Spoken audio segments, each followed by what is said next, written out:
the states in their resource allocation. Private investment in infrastructure. Investment in infrastructure by private sector will be promoted through viability gap funding and enabling policies and regulations. A market-based financing framework will be brought out. Pradhan Mantri Gram Sadak Yojana, Phase 4 of the PMGSY will be launched to provide all-weather connectivity to 25,000 rural habitations, which have become eligible in view of their population increase. Irrigation and flood mitigation. Bihar has frequently suffered from floods, many of them originating outside the country. Plans to build flood control structures in Nepal are yet to progress. Our government, through the Accelerated Irrigation Benefit Program and other sources, will provide financial support for projects with estimated cost of 11,500 crore rupees, such as the Kosi-Michi intra-state link and 20 other ongoing and new schemes, including barrages, river pollution abatement, and irrigation projects. In addition, survey and investigation of Kosi-related flood mitigation and irrigation projects will be undertaken.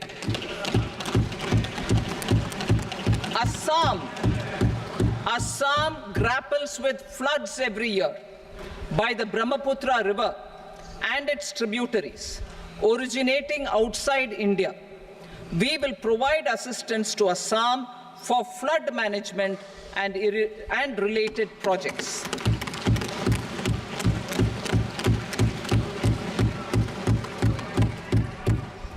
Himachal Pradesh suffered extensive losses due to floods last year. Our government will provide assistance to the state for reconstruction and rehabilitation through multilateral development assistance.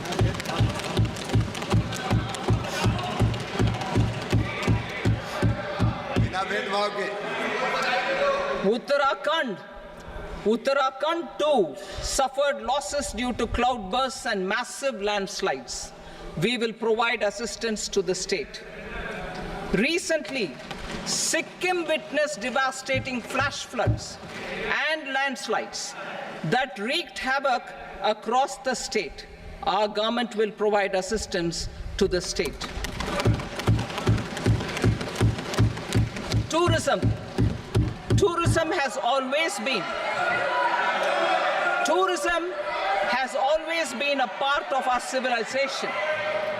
Our efforts in positioning India as a global tourist destination will also create jobs, stimulate investments, and unlock economic opportunities for other sectors. In addition to the measures outlined in the interim budget, I propose the following measures. Vishnupad Temple at Gaya and Mahabodhi Temple at Bodh Gaya in Bihar are of immense spiritual significance. Comprehensive development of Vishnupad Temple Corridor and Mahabodhi Temple Corridor will be supported, modeled on the successful Kashi Vishwanath Temple Corridor to transform them into world-class pilgrim and tourist destinations. Rajgir holds immense religious significance for Hindus, Buddhists, and Jains. The 20th Tirthankara Muniswarata temple in the Jain temple complex is ancient. The Saptarishi, or the 7 hot springs, form a warm water Brahmkund that is sacred. A comprehensive development initiative for Rajgir will be undertaken. Our government will support the development of Nalanda as a tourist center, besides reviving Nalanda University to its glorious stature. Odisha's scenic beauty, temples, monuments, craftsmanship, wildlife sanctuaries, natural landscapes, and pristine beaches make it an ultimate tourism destination. Our government will provide assistance for their development to Odisha as well. Priority 8, innovation, research and development. We will operationalize the Anusandhan National Research Fund for basic research and prototype development. Further, we will set up a mechanism for spurring private sector-driven research and innovation at commercial scale with a financing pool of 1 lakh crore rupees in line with the announcement in the interim budget. Space economy.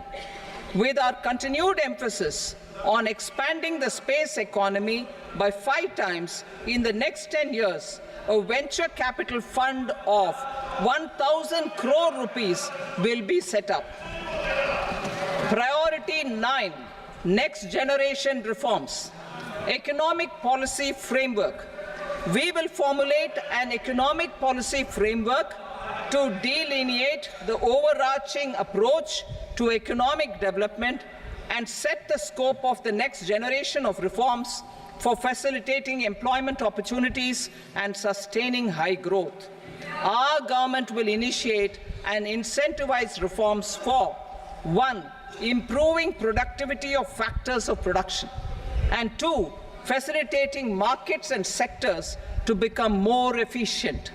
These reforms will cover all factors of production, namely land, labor, capital, and entrepreneurship, and technology as an enabler of improving total factor productivity and bridging inequality.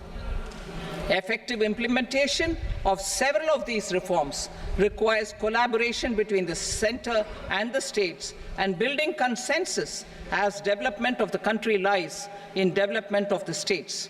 For promoting competitive federalism and incentivizing states for faster implementation of reforms, I propose to earmark a significant part of the 50-year interest-free loan. Working with the states, we will initiate the following reforms.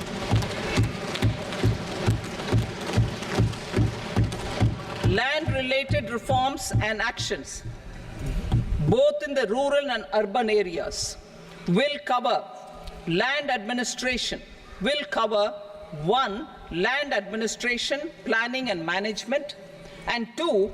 Urban planning usage and building bylaws.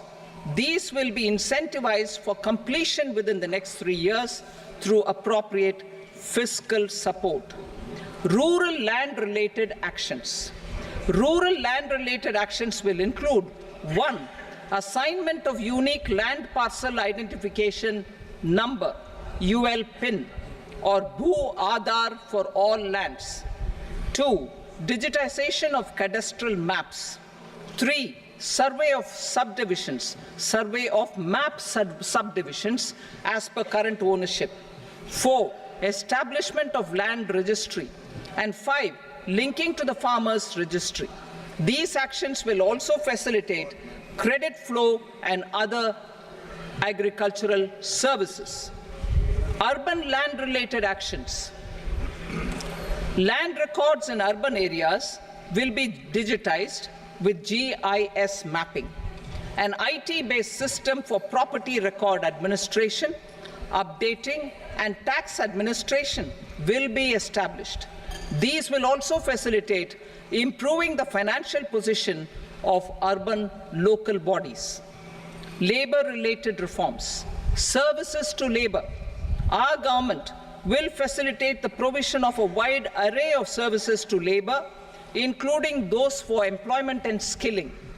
A comprehensive integration of e-Shram portal with other portals will facilitate such one-stop solution, open architecture databases for the rapidly changing labor market, skill requirements, and available job roles, and a mechanism to connect job aspirants with potential employers and skill providers will be covered in these services. Shram Suvidha and Samadhan portal. Shram Suvidha and Samadhan portal will be revamped to enhance ease of compliance for industry and trade. Capital and entrepreneurship related reforms, financial sector vision and strategy.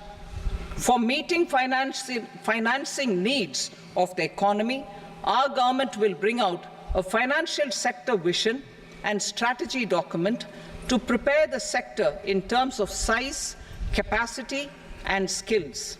This will set the agenda for the next 5 years and guide the work of the government, regulators, financial institutions, and market participants. Taxonomy for climate finance. We will develop taxonomy for climate finance for enhancing the availability of capital for climate adaptation and mitigation. This will support achievement of the country's climate commitments and green transition. Variable capital company structure. We will seek the required legislative approval for providing an efficient and flexible mode for financing leasing of aircrafts and ships and pooled funds of private equity through a variable company structure. Foreign direct investments and overseas investment. The rules and regulations for foreign direct investment and overseas investments will be simplified to 1. Facilitate foreign direct investments, 2. Nudge prioritization, and 3. Promote opportunities for using Indian rupee as a currency for overseas investment. NPS Vatsalya. NPS Vatsalya, a plan for contribution by parents and guardians for minors, will be started. On attaining the age of majority, the plan can be converted seamlessly into a normal NPS account. Use of technology. We have successfully used technology for improving productivity and bridging inequality in our economy during the past 10 years. Public investment in digital infrastructure and innovations by the private sector have helped in improving access of all citizens, particularly the common people, to market resources, education, health and services. We will step up adoption of technology towards digitalization of the economy. Ease of doing business. For enhancing ease of doing business, we are already working on the Jan Vishwas Bill 2.0. Further, states will be incentivized for implementation of the business reforms, action plans, and digitalization. Data and statistics. For improving data governance, collection, processing and management of data and statistics, different sectoral databases, including those established under the Digital India Mission, will be utilized with active use of technology tools. New pension scheme. The committee to review the NPS has made considerable progress in its work. I'm happy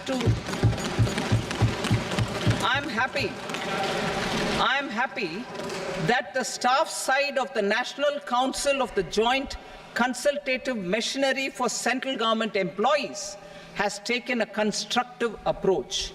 A solution will be evolved which addresses the relevant issues while maintaining fiscal prudence to protect the common citizens. Budget estimates for 24-25.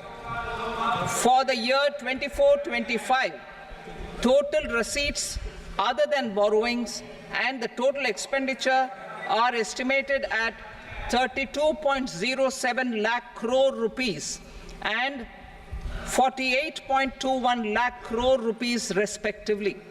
The net tax receipts are estimated at 25.83 lakh crore rupees. The fiscal deficit is estimated at 4.9% of the GDP. The gross and the net market borrowings through dated securities during 24-25 are estimated at 14.01 lakh crore rupees and 11.63 lakh crore rupees respectively. Both will be less than that in 23-24. The fiscal consolidation path announced by me in 2021 has served our economy very well, and we aim to reach the deficit below 4.5% next year. The government is committed to staying the course. From 2026-27 onwards, our endeavour will be to keep the fiscal deficit each year such that the central government's debt will be on a declining path as percentage of GDP. I will now move to Part B.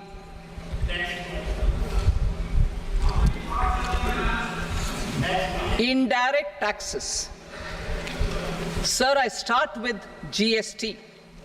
It has decreased tax incidence on the common man, reduced compliance burden and logistics cost for trade and industry, and enhanced revenues of the central and the state governments.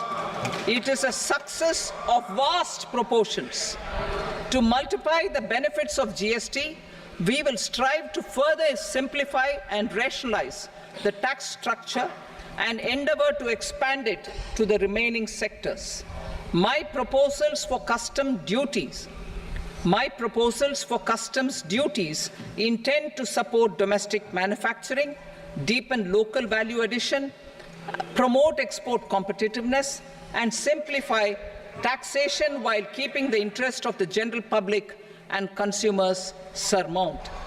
In Budget 22-23, we reduced the number of customs duty rates. I propose to undertake a comprehensive review of the rate structure over the next 6 months to rationalize and simplify it for ease of trade, removal of duty inversion, and reduction of disputes. I shall now take up sector-specific customs duty proposals. Medicine and medical equipments. To provide relief to cancer patients, I propose to fully exempt 3 more medicines from customs duties.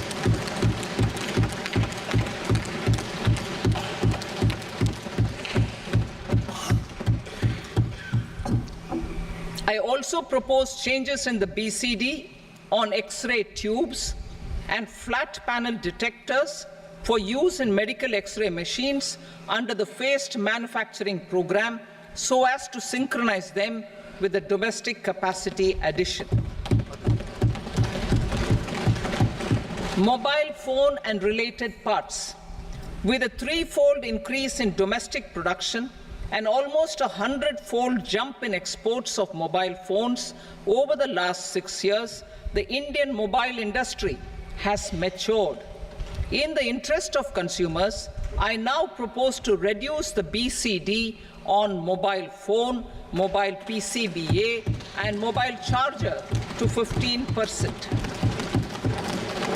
Critical minerals. Minerals such as lithium, copper, cobalt, and rare earth elements are critical for sectors like nuclear energy, renewable energy, space, defense, telecommunications, and high-tech electronics. I propose to fully exempt customs duties on 25 critical minerals and reduce BCD on 2 of them. This will provide a major fillip to the processing and refining of such minerals and help secure their availability for these strategic and important sectors. Solar energy. Energy transition is critical in the fight against climate change. To support energy transition, I propose to expand the list of exempted capital goods for use in the manufacture of solar cells and panels in the country. Further, in view of sufficient domestic manufacturing capacity of solar gas, glass and tinned copper interconnect, I propose not to extend the exemption of custom duties provided to them. Marine products. India's seafood exports in the last financial year touched an all-time high of more than 60,000 crores of rupees. Frozen shrimp accounted for about 2/3 of these exports. To enhance their competitiveness, I propose to reduce BCD on certain broodstock, polychaete worms, shrimp and fish feed to 5%. I also propose to exempt customs duty on various inputs for manufacture of shrimp and fish feed. Leather and textile. Similarly, to enhance the competitiveness of exports in the leather and textile sectors, I propose to reduce BCD on real down-filling material from duck or goose. I am also making additions to the list of exempted goods for manufacture of leather and textile garments, footwear, and other leather articles for export. To rectify inversion in duty, I propose to reduce BCD subject to conditions on methylene diphenyl diisocyanate (MDI) for manufacture of spandex yarn from 7.5 to 5%. Furthermore, the export duty structure on raw hides, skin, and leather is proposed to be simplified and rationalized. Precious metals. To enhance domestic value addition in gold and precious metal jewelry in the country, I propose to reduce customs duties on gold and silver to 6% and that of platinum to 6.4%. Other metals. Steel and copper are important raw materials. To reduce their cost of production, I propose to remove the BCD on ferronickel and blister copper.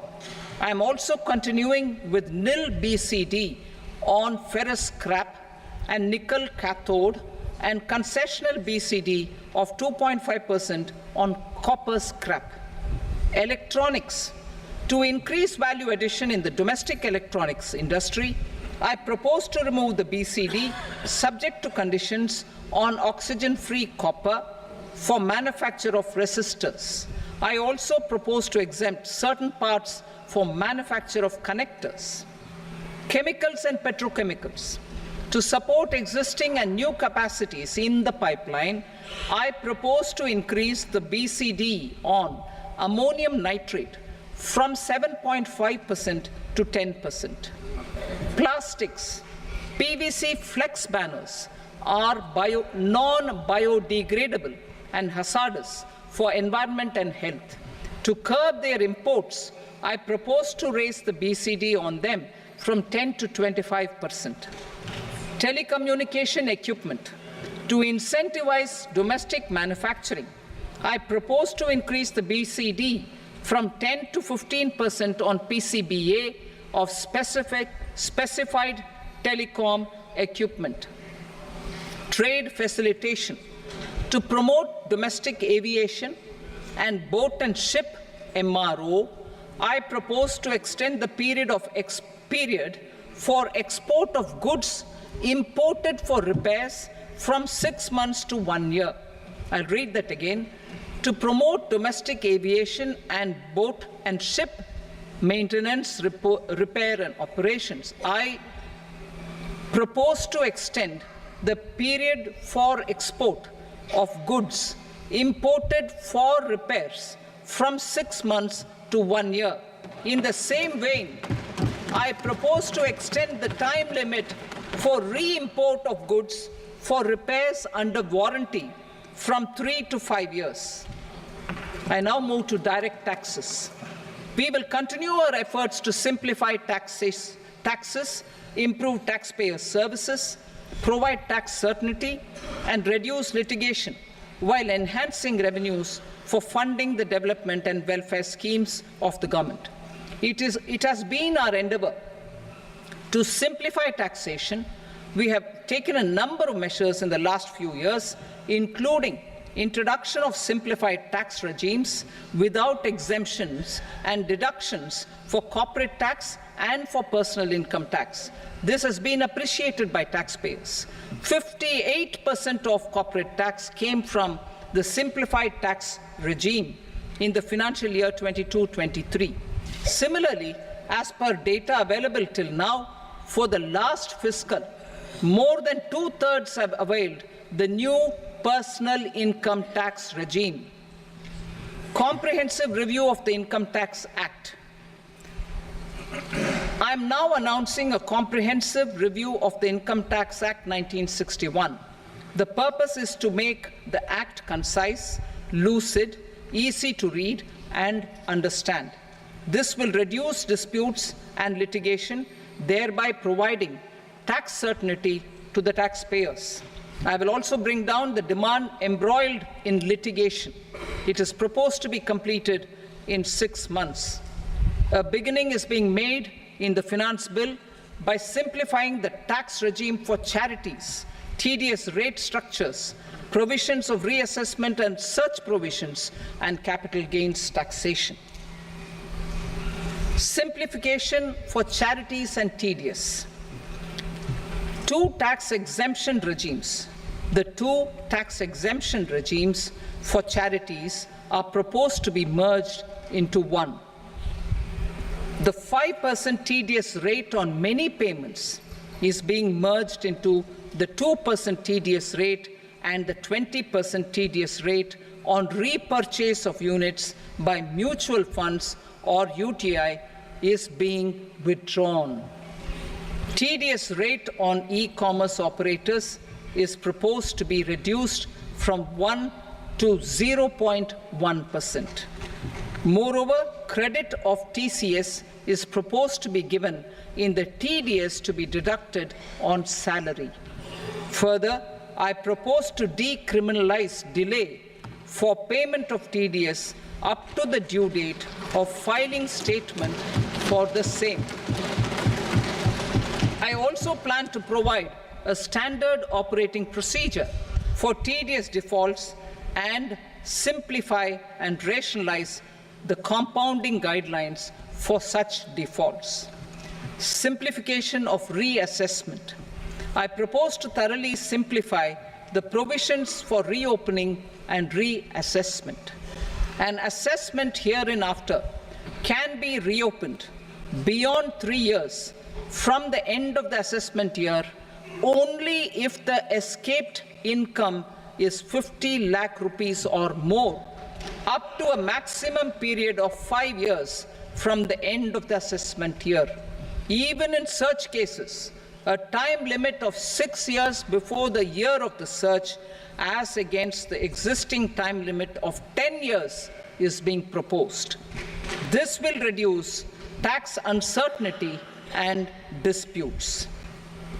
Simplification and rationalization of capital gains. Capital gains taxation is also proposed to be hugely simplified.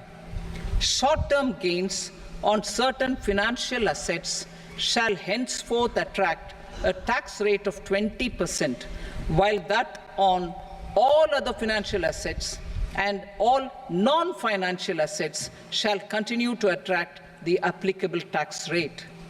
Long-term gains on all financial and non-financial assets, on the other hand, will attract a tax rate of 12.5%. For the benefit of the lower and the middle income classes, I propose to increase the limit of exemption of capital gains on certain financial assets to 1.25 lakh rupees per year.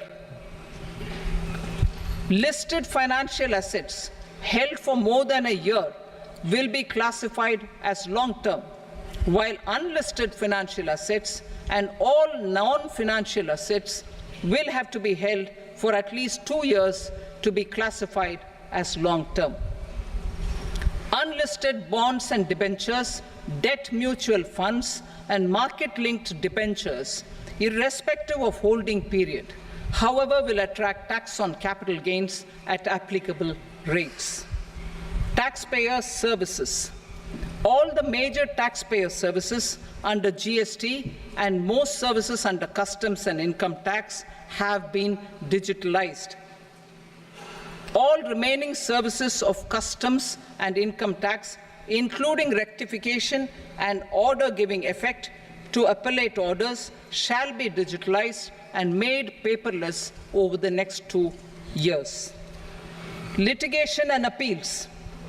While our concerted efforts to reduce pendency of appeals at various appellate fora are beginning to show good results, it will continue to engage our highest attention. To dispose of the backlog of first appeals, I plan to deploy more officers to hear and decide such appeals, especially those with large tax effect. For resolution of certain income tax disputes pending in appeal, I am also proposing Vivad Se Vishwas Scheme 2024. Further, I propose to increase monetary limits for filing appeals related to direct taxes, excise and service tax in the tax tribunals, high courts and Supreme Court to 60 lakh rupees, 2 crore rupees and 5 crore respectively, with a view to reduce litigation and provide certainty in international taxation. We will expand the scope of safe harbor rules and make them more attractive. We will also streamline the transfer pricing assessment procedure. Employment and investment. I have a few proposals to promote investment and foster employment. First of all, to bolster the Indian startup ecosystem, boost the entrepreneurial spirit, and to support innovation, I propose to abolish the so-called angel tax for all classes of investors. Second, there is tremendous potential for cruise tourism in India. To give a fillip to this employment-generating industry, I am proposing a simpler tax regime for foreign shipping companies operating domestic cruises in the country. Third, India is a world leader in the diamond cutting and polishing industry, which employs a large number of skilled workers. To further promote the development of this sector, we would provide for safe harbor rates for foreign mining companies selling raw diamonds in the country. Fourth, to attract foreign capital for our development needs, I propose to reduce the corporate tax rate on foreign companies from 40 to 35%. Deepening the tax base.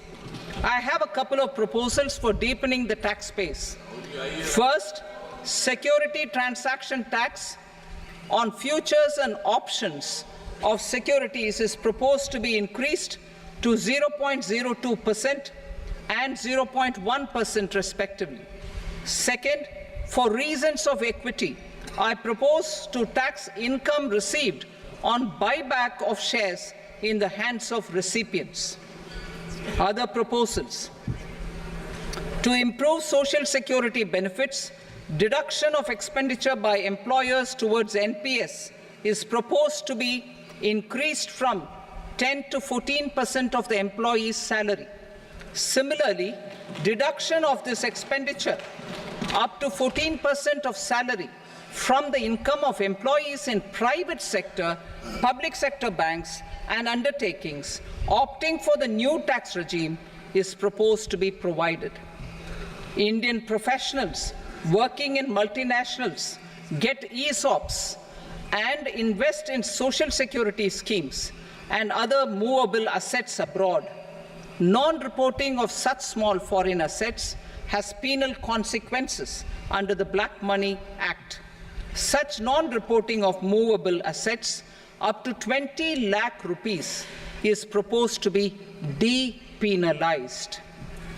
Other major proposals in the finance bill relate to withdrawal of equalization levy of 2%, expansion of tax benefits to certain funds and entities in IFSCs, and immunity from penalty and prosecution to Benamidar on full and true disclosure so as to improve conviction under the Benami Transaction Prohibition Act 1988. Personal income tax. Coming to personal income tax rates, I have two announcements to make for those opting for the new tax regime. First, the standard deduction for salaried employees is proposed to be increased from 50,000 to 75,000 rupees.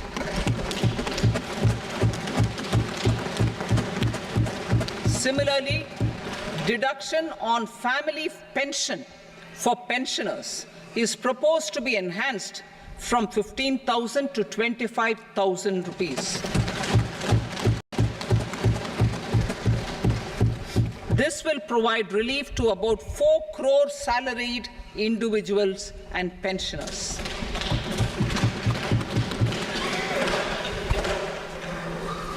Second, in the new tax regime, the tax rate structure is proposed to be revised as follows: 0 to 3 lakh rupees, nil; 3 to 7 lakh rupees, 5%; 7 to 10 lakh rupees, 10%; 10 to 12 lakh rupees, 15%; 12 to 15 lakh rupees, 20%; and above 15 lakh rupees, 30%. As a result of these changes, a salaried employee in the new tax regime stands to save up to 17,500 rupees in income tax.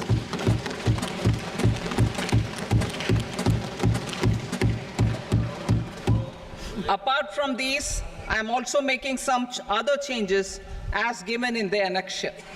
As a result of these proposals, revenue of about 37,000 crore, that is 29,000 crore in direct taxes and 8,000 crore in indirect taxes, will be foregone, while revenue of about 30,000 crore rupees will be additionally mobilized. Thus, the total revenue foregone is about 7,000 crores annually. Mr. Speaker, sir, with this, I commend the budget to this august House. Jai Hind.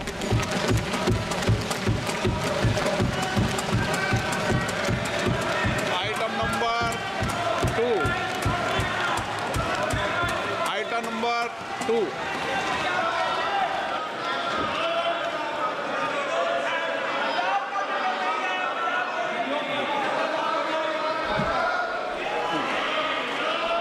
Sir, with your permission, I rise to lay on the table the following statements under Section 3 of the Fiscal Responsibility and Budget Management, FRBM Act 2003, medium-term fiscal policy cum fiscal policy strategy statement, and macroeconomic framework statement. Item number 3. Sir, with your permission, I rise to move for leave to introduce the Finance Number 2 Bill 2024. प्रश्न ये कि विधेयक को पुनर्स्थापित करने की अनुमति प्रदान की जाए।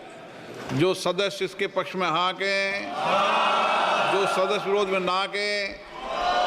मेरे विचार में निर्णय हाँ वालों के पक्ष में अनुमति प्रदान की जाती है।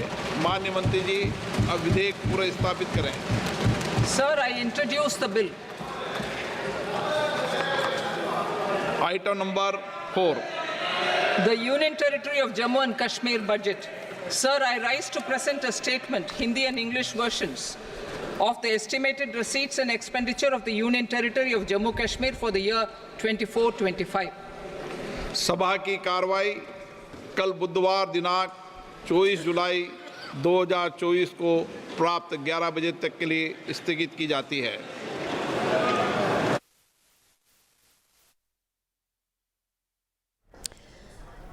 All right, that was Finance Minister Nirmala Sitharaman presenting the Union Budget for 2024. Parliament has now been adjourned until tomorrow. The big headline coming out of the Union Budget 2024 is, of course, the new tax slabs. There is a new tax regime in place and new tax slabs have been announced by the Finance Minister. Income of rupees 0 to 3 lakh will be taxed at 0%.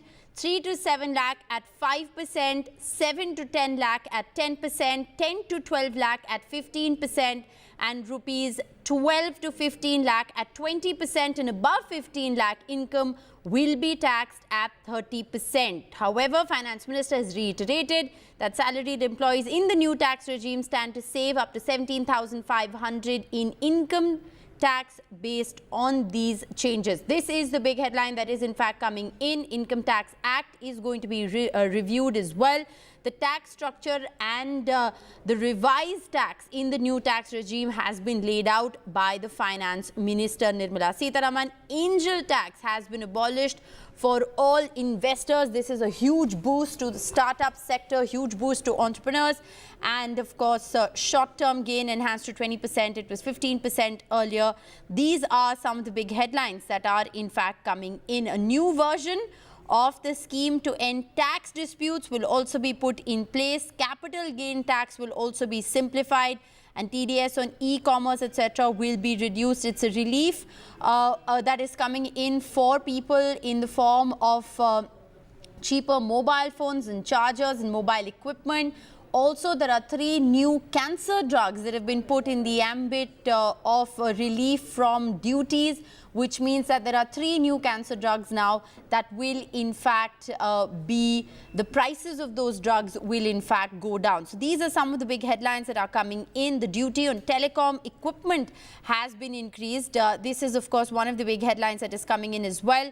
But a comprehensive review of the income tax is something that the Finance Minister has of course focused on right towards the end. We're putting out some of that information for you. This is the big headline that is in fact coming in. Apart from the fact that we will be simplifying the new tax regime and breaking that down for you in terms of what the budget means for you. Remember, there have been huge announcements that have been made for the states of Bihar and Andhra Pradesh. It is Nitish Kumar and Chandrababu Naidu who are after all in a government, in alliance to form this particular government. So coalition politics bearing its imprint on budget 2024 as well. Let's quickly go across to NDTV's Prabhakar reporting from Patna. Prabhakar, over to you.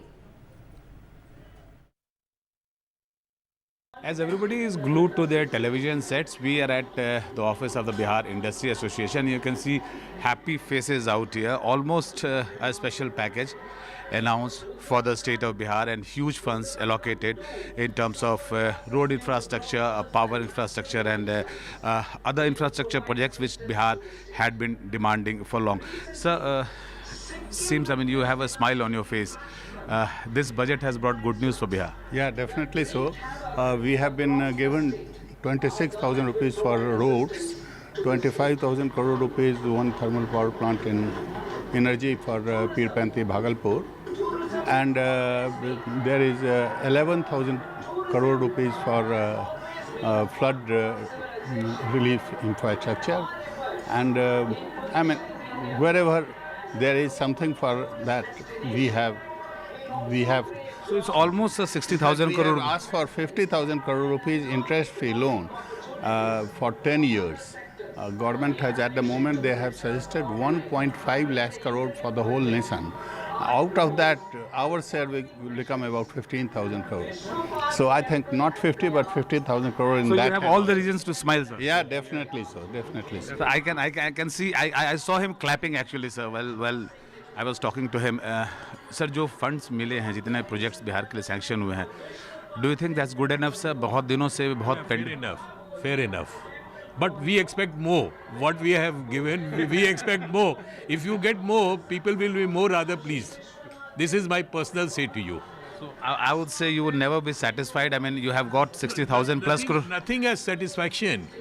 as you get people has more and more visibility. Yeah, but it's reasonable. Yeah. So do you think it is because of the political equations you have with the center as of now that you are able to get such kind of funds? Bihar deserves this, because without development of Bihar, development of India is not possible. So making a very important statement here that अगर बिहार विकसित नहीं होगा तो भारत विकसित नहीं होगा. जो funds मिला है आपकी उम्मीद से ज़्यादा मिला है. बहुत दिनों से हर बार बजट आप लोग बैठ के देखते थे. और another good news coming, Rajgir funds, special funds, tourism funds for Rajgir and गया. आपको लगता है कि इस बार जो है झोला खोल दिया केंद्र सरकार? इस बार ऐसा लग रहा है कि भारत के जो बजट बना उसमें बिहार को स्थान दिया गया है और लगभग 1 लाख करोड़ ये पहुंच जाएगा बिहार के लिए, जिसमें बिहार वासियों को जरूर पूरी खुशी तो नहीं, आंशिक खुशी जरूर होगी. We have been demanding this thing for the last 10 years. We have always demanded that without money Bihar cannot develop. We need 1 lakh crore for next 10 years. 1 lakh crore every year for next 10 years. Unless that is invested in Bihar, Bihar cannot grow. Unless urbanization and industrialization takes place in Bihar, we cannot grow. Our per capita income is 50,000 right now against the national average of 2 lakh crore, 2 lakhs. So where are we? We are 1/4, 25%. So unless there is, it can be solved only by heavy investment. It's good that... So do you think it's a good beginning? It's a good beginning. Definitely it's a good beginning. For the first time I am seeing that 60-70,000 crore has been earmarked only for Bihar in this budget. This is a good sign. All right, let's go right across to Vasudha Venugopal joining us live from Parliament at the moment. Vasudha, the big takeaways from the budget. What do you think are the big takeaways from the budget? Break it down for our viewers.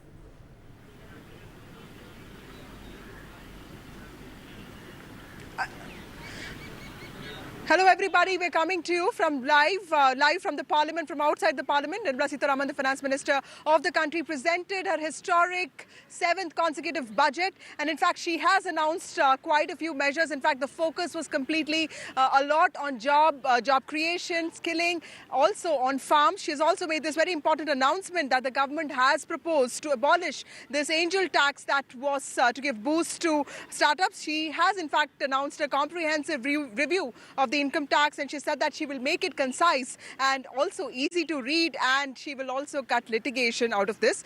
Now, this exercise is expected to be completed in 6 months.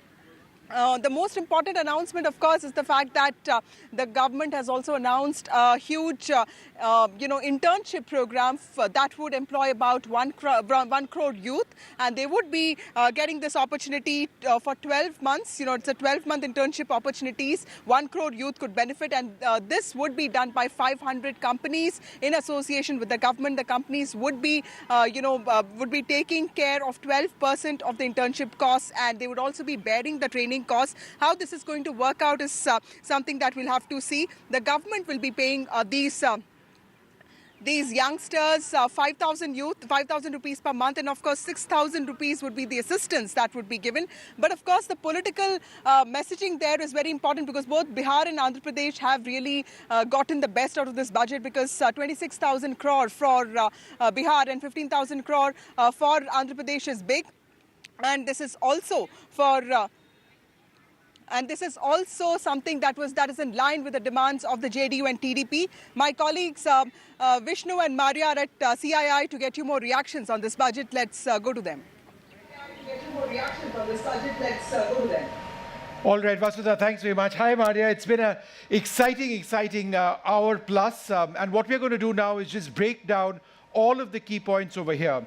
If you were to ask me what the 2 key thrust areas are as far as this budget is concerned, there is a lot as far as income tax is concerned. It may not make a very big immediate change to you in terms of tax rates, but there are efforts by the government to bring in or draw in revenue as far as a complete overhaul of the income tax system per se is concerned, number one. And number two, there is a lot which Nirmala Sitharaman has spoken about reskilling, employment, job generation. So these are the 2 key areas. Maria, I'll come to you in half a second, but the key point, and this is the one point that everybody wants to know about, am I going to be paying more? Am I going to be gaining?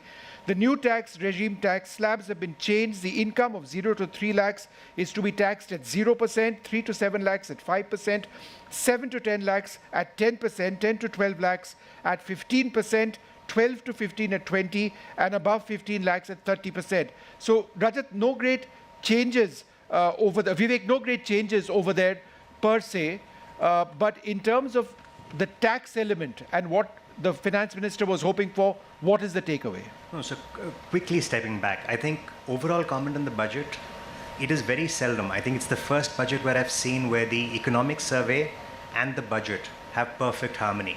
The economic survey identified 4 main topics: employability, taxes, foreign investment, and green energy transition, green transition. And I think the budget focuses on all 4 in a very big way. To your specific question, Vishnu, on taxes, I think indicating a 6-month period for a comprehensive overhaul of the entire Income Tax Act is huge. There has been work that has been done on this in the past, but in 6 months to rewrite the entire act for a nation like India is not easy. She promises a lot. We'll wait to see what happens there. Capital gains tax rationalization is also a big one. I don't know. Angel tax, that's the other one. Yeah, so angel tax going away for a set of investors is clearly welcome. It's been a long-standing demand of the industry, especially with the startup universe flowering in India. We have to see the fine print to see what category of investors that exemption applies to. But on the capital gains side, I don't know. From the speech, it does appear that the 10% rate has gone up to 12.5%. Will this impact foreign investors? This is for long-term financial assets. LTCG on financial and non-financial assets to be taxed at 12.5%. Capital gains taxation to be simplified. However, short-term gains on some financial assets to attract 20%. So that's a big increase, right? No, so the short-term gain is actually a decrease. Right. In terms of the long-term rate, currently for non-residents and for listed stocks, the rate applicable is 10%. Just hold on to your thoughts. A Yes. quick word also from KV Subramanian, who's joining us live. Thank you so much for your time. I mean, the big takeaway certainly would be about efforts being made by the government for bridging that skilling gap. What, according to you, would be the big highlights or headlines, as we say? I think, Maria, this is a very visionary budget. There are many aspects. I think the rewriting of the income tax code, I was just hearing some of you talking. There is a report that was submitted in 2019. I was part of that committee that rewrote the direct tax code. And so, that has reduced, the draft tax code has been already written with provisions actually almost, reduced by half, and the number of pages also, much lower. So there is work actually be built upon, and that is why that promise of 6 months, I think, is a very credible promise. Apart from the angel tax and the vision for financial sector, I would actually focus specifically on employment, because to me, this is the first budget that has really, emphasized employment. And I think this is really critical, for our young country to ensure that the demography is actually converted into a demographic dividend. And the slew of measures that have been announced are based on, schemes that have already worked very well. If you would remember, the Atmanirbhar Bharat Rozgar Yojana had given incentives during COVID, both to employer and employee, and that had actually generated significant amount of, jobs across sectors. And I think the fact that it has worked, that is being, redoubled. Together with the internship program, I think the details of that internship program I'll wait to see. But I think overall the emphasis on employment is incredibly welcome, because this will also have significant impact on consumption. Because a formal sector job actually enhances, disposable income and thereby consumption, but at the same time will also lead to inclusive growth. So I think this is a very, welcome move. Overall, I think I find it a very visionary budget. We've also got Mr. N.K. Singh joining us at this stage. Thanks, Mr. Singh, very much for being with us. We've had a bit of a chat as far as taxation is concerned. I'd like to focus a little bit more as far as job creation is concerned. For starters, there's a scheme for first-timers that's been introduced. There's an internship program that has been introduced. Also, 1.48 lakh crore is a provision made for education, employment and skilling. In terms of what has been announced and linking it to what the economic survey said, that we need to be generating a huge number of jobs every single year to sustain our economic growth, has enough been done? So I think that I agree entirely that the budget is a very, very important, credible step towards the overall objective of a Vikasit Bharat, which is the overarching theme of this government. And I think that the issue of employment, linking up with apprenticeship, incentivizing corporates and incentivizing industry for higher employment-based activity, and linking up with the best international example which are available of making apprenticeships now much more attractive, along with a slew of other measures, give a very credible thrust to the entire philosophy of how to make technology more compatible, adoption of technology more compatible with generation of new, fresh employment. So I agree that on the employment front, but Mr. Singh, 80 lakh jobs, is that what the expectation is? 80 lakh jobs. Do you believe 80 lakh jobs can be generated on an annual basis? I think so, because please read this in the light of a whole host of other measures, Vishnu, like the measures which have been announced in terms of restructuring agriculture and the very credible steps on restructuring agriculture, in making it more credible and aligned with the expectations on sustainable agricultural practices, to align them with the other kinds of fillip which have been given for attracting direct foreign investment, with giving support to the manufacturing sector, along with very employment specific. If you add all this, I think that the numbers which are quoted are certainly attainable.